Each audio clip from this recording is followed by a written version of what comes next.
মহিন্দ্ৰা ফিউৰো এখন গাড়ী চাব পাৰে। এখন গাড়ী আমি ভিডিঅ' বনাইছোঁ। ভিডিঅ' বনাই আমাৰ কাষ্টমাৰ চালে, পচন্দ কৰিলে, ইয়াত আহিলে, অহাৰ পিছত গাড়ীখন পাৰচেজ কৰিলে। তো গোটেইখিনি কথা মই ক'ম, কিমান টকাত গাড়ীখন ল'লে, কেনেকৈ ল'লে, কিমান ফাইনেন্স ল'লে, और ये गाड़ी की व्यवहार करिब। ठीक है, ये जो चैनल है हिंदी में चैनल है, तो ये गाड़ी परचेस हो चुका है, लेकिन अभी मैं ये वीडियो आसामीज में बनाऊंगा। लास्ट में बोल दूंगा क्या है सवारी, कितना में लिए हैं। तो कस्टमर को एक बार बुलाते हैं। दादा इपिने हक, नमस्कार दादा, अपनी पाले ठीक दादा, अपनी हक नमस्कार। गाड़ीखन आपलोके पाले ভাল লাগিল।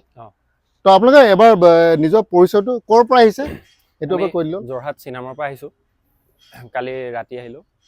দাদাৰ নামটো এবাৰ কৈ দিয়ক। মোৰ নাম শ্ৰী কপিল বৰা। আৰু দেউতাৰ নামটো এবাৰ নামটো কৈ আপুনি যোৰহাট ক'ৰ পৰা আহিছে? যোৰহাট চিনামৰ আমাৰ চিনামৰা। এতিয়া আপুনি এটা কথা আমাক মানে যোৰহাট চিনামৰাৰ পৰা গুৱাহাটী কিমান দূৰত্ব কিমান? 300 কিলোমিটাৰ। 300 কিলোমিটাৰ। এইটো কথা কিয় কৈ আছো মই, মোক সদ্যহতে আপোনাৰ নলবাৰীৰ পৰা ফোন আহে, বৰপেটাৰ পৰা ফোন আহে, কৈ যে দাদা ইমান দূৰ কেনেকৈ যাম দাদা, বহুত কষ্ট। এতিয়া বৰপেটা কিমান হ'ব, 150 কিলোমিটাৰ হ'ব, 300 কিলোমিটাৰ। আমাৰ ইয়াত এনেকুৱা আছে 1000 2000 কিলোমিটাৰ দূৰৰ পৰা আহিও গাড়ী লৈ যায়।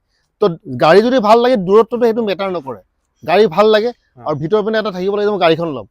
এতিয়া মই জানো এই গাড়ীখন লওঁতে আপুনি বহুতখিনি সংগ্ৰাম কৰিলে, তো কিমান দিন লাগিলে গাড়ীখন লওঁতে আপোনাৰ? 3 মাহ লাগিলে আৰু 3 মাহ লাগিলে। এইয়া চাই গৈছিলো প্ৰথম আহি।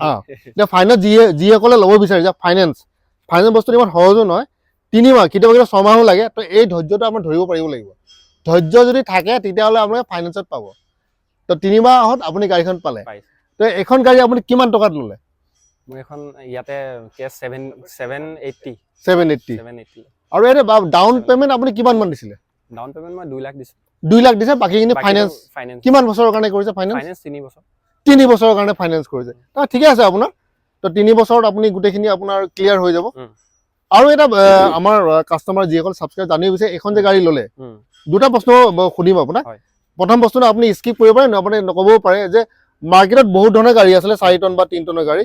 আপুনি এনেকুৱা 710 আছে, আল্ট্ৰা T7 আছে, এই ফিউৰোখনে কিয় ল'লে? ফিউৰো মানে আমি যোনটো পাৰপাছত চলাম, তাতে আপোনাৰ অলপ ছুটি গাড়ী লাগে, মানে ছুটি গাড়ী লাগে। ঠিক আছে, এইটো হৈ গ'ল। দ্বিতীয় কথা, আপোনাৰ এখন গাড়ী আপুনি কোনটো পাৰপাছত মানে কিহত লগাব মানে গাড়ীখন? বিশেষকৈ মোৰ এছিয়ান পেইণ্টত আছে ভাড়া। এছিয়ান পেইণ্টত আছে, তাৰমানে পেইণ্ট কোম্পানীত আপুনি এখন দিব। হয় হয়। আগতে আপোনাৰ গাড়ী আছিলে? গাড়ী আছে, 407 আছে। আছে।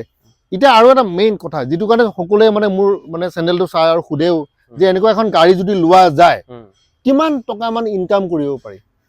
মিনিমাম আপুনি খৰচ বৰচ কৰি কষ্ট কৰিলে 40,000 আহি যাব। 40,000 টকা। তাৰমানে চাকৰি যদি মানুহ এজনে চাকৰি পোৱা নাই, ধৰি লওক মোটামুটি অলপ টকা চকা যোগাৰ কৰিলে এনেকুৱা এখন যদি গাড়ী লয়, সি স্বাৱলম্বী হয় আৰু ধুনীয়াকৈ চলি থাকিব পাৰিব।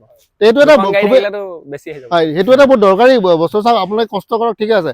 আপোনাৰ এইটো নহয় যে চাকৰি মানে সাৰা জীৱন আপোনালোকে কৰিব। এটা মতে আপোনাৰ চাকৰি কৰিব নোৱাৰে, কৰিব পাৰে। কি কৰে, চাকৰি কৰিলে বহুত ধৰণৰ লেঠা থাকে, মানুহ এজনৰ ৰিপৰ্ট কৰিব লাগে, তেওঁ আপোনাক বহুতখিনি বস্তু চায়। আৰু নিজে যদি স্বাৱলম্বী হয় তেতিয়াহ'লে এইবোৰ ঝামেলা নাথাকে আপোনাৰ। তো মোটামুটি 40,000 টকা এটা ইনকাম কৰিব পাৰে। আৰু পিছত ধৰি লওক আৰু গাড়ী আৰু ইনকাম কৰিব পাৰিব। আৰু এই গাড়ী ল'লে আপোনাৰ কি হ'ল, আৰু 2-এজনক সংস্থাপনো দিব পাৰিব, হয় নাই? তো ভাল লাগিল, আপুনি এইদৰে আগবাঢ়ি যাওক, আৰু গাড়ী কিনক, আমাৰ ইয়াত আহিব। আৰু ডিলাৰৰ ব্যৱহাৰ, ডিলাৰৰ এড্ৰেছটো পাওঁতে কিবা সমস্যা হৈছিলে নেকি? কিয়নো আমাৰ ভিডিঅ'ত আমি কেতিয়াও এড্ৰেছটো ফটকে দি নিদিওঁ। কি কাৰণে আমি সুধো চিভিল কেনেকুৱা, ক'ৰ পৰা আহিছে, এইখিনি সোধাৰ পিছত ফিল্টাৰ কৰাৰ পিছতে মাতো। একোটা সমস্যা হোৱা নাই, ছাপোৰ্ট পাইছে আপোনালোকে। ঠিক আছে, এইটো আপুনি আগবাঢ়ি যাওক, আৰু গাড়ী কিনক। এটা শুভেচ্ছা থাকিল আপোনালোকলৈ, আগবাঢ়ি যাব, फोन करिबो और 2-3 मान लीड दीबो। ठीक है, धन्यवाद। देखिए ये गाड़ी, देखिए अभी मैं कंप्लीट जो समरी है वो बोल रहा हूँ। देखिए ये गाड़ी अभी सेल हो चुका है, जोरहाट में ये गाड़ी सेल हो चुका है।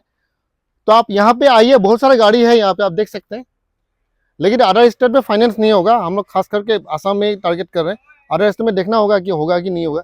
और बहुत सारे गाड़ी है यहाँ पे, तो यहाँ पे भी आप गाड़ी देख सकते हैं। तो आप यहाँ पे आएंगे तो जब डिलीवरी होगा ऐसा एक वीडियो होगा आपके लिए, आप देख सकते हैं। बहुत सारा यहाँ पे है, तो यहाँ पे नीचे कांटेक्ट नंबर होगा, आने से पहले एक बार फोन कीजिए।